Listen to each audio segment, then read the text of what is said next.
মা ইলিশ সংরক্ষণ অভিযান ২০২৫-এর অংশ হিসেবে গত ৯ অক্টোবর চট্টগ্রাম উপকূল ও নগরীর বিভিন্ন ঘাট এলাকায় যৌথ অভিযান পরিচালনা করেছে জেলা মৎস্য অধিদপ্তর। অভিযানে সাগর থেকে ৬১০ কেজি ইলিশ মাছ এবং ৫,০০০ মিটার অবৈধ কারেন্ট জাল জব্দ করা হয়। জব্দকৃত ইলিশ মাছগুলো পরবর্তীতে বিভিন্ন এতিমখানায় বিতরণ করা হয় এবং জালগুলো পুড়িয়ে বিনষ্ট করা হয়েছে। এছাড়া নগরীর উত্তর কাট্টলী ঘাট, দক্ষিণ কাট্টলী ঘাট ও আকমল আলী ঘাট এলাকায় অভিযান পরিচালনা করে ১ ট্রাক বরফ জব্দ করে ধ্বংস করা হয়। চট্টগ্রাম জেলা মৎস্য কর্মকর্তা সালমা বেগমের নেতৃত্বে এ অভিযানে অংশ নেন জেলা মৎস্য জরিপ কর্মকর্তা জনাব মাহবুবুর রহমান, বাংলাদেশ নৌবাহিনী ও চট্টগ্রাম মেট্রোপলিটন পুলিশের সদস্যরা। অভিযানের বিষয়ে জেলা মৎস্য কর্মকর্তা সালমা বেগমের সাথে কথা বললে তিনি বলেন, আপনারা জানেন যে মা ইলিশ সংরক্ষণ অভিযান ৪ তারিখ থেকে শুরু হয়েছে এবং শুরু থেকেই চট্টগ্রাম জেলা মৎস্য দপ্তর সহ টাস্ক ফোর্স কমিটিতে আমরা যারা আছি সবাই অত্যন্ত তৎপর আছি এবং আমাদের বেশ কয়েকটি বড় বড় অভিযান হয়েছে। গতকালকে আমরা বাংলাদেশ নৌবাহিনী এবং মৎস্য অধিদপ্তর সহ আমরা প্রায় ৬১০ কেজি ইলিশ জব্দ করেছি সাগরের থেকে এবং এখানে প্রায় ৫,০০০ মিটার কারেন্ট জালও জব্দ করা হয়েছে এবং মাছগুলোকে আমরা এতিমখানায় বিতরণ করেছি।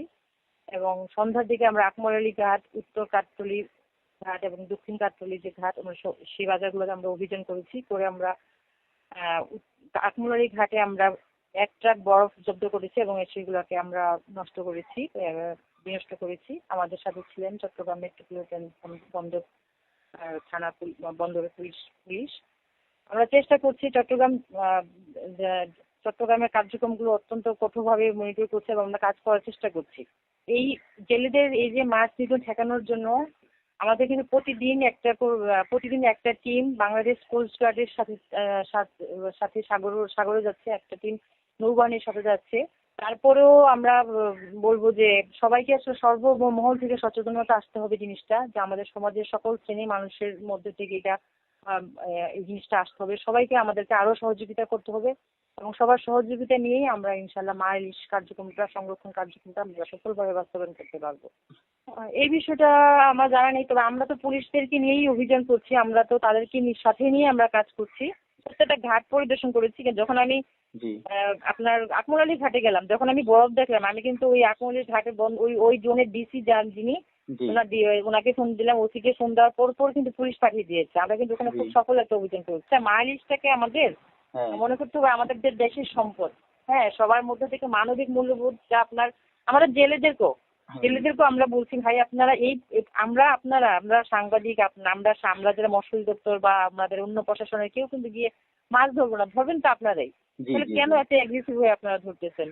আমরা কিন্তু তাদেরকে ২৫ কেজি করে চাল দিয়েছি। আরেকটা জিনিস বলি, আমাদের কিন্তু সামুদ্রিক মৎস্য দপ্তর আছে চট্টগ্রামে, ওদেরও কিন্তু একটা কমিটি আছে, ওরাও কিন্তু কাজ করতেছে।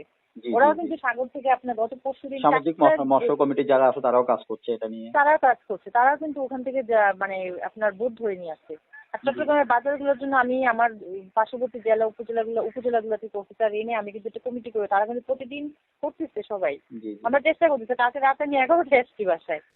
মা ইলিশ সংরক্ষণে চলমান এ অভিযান আগামী ২৫ অক্টোবর পর্যন্ত অব্যাহত থাকবে বলে মৎস্য অধিদপ্তর সূত্রে জানা গেছে। চট্টগ্রাম থেকে মুরাদ হোসেন বিপ্লবের তথ্যচিত্রে নিউজ ডেস্ক, আমাদের মাতৃভূমি।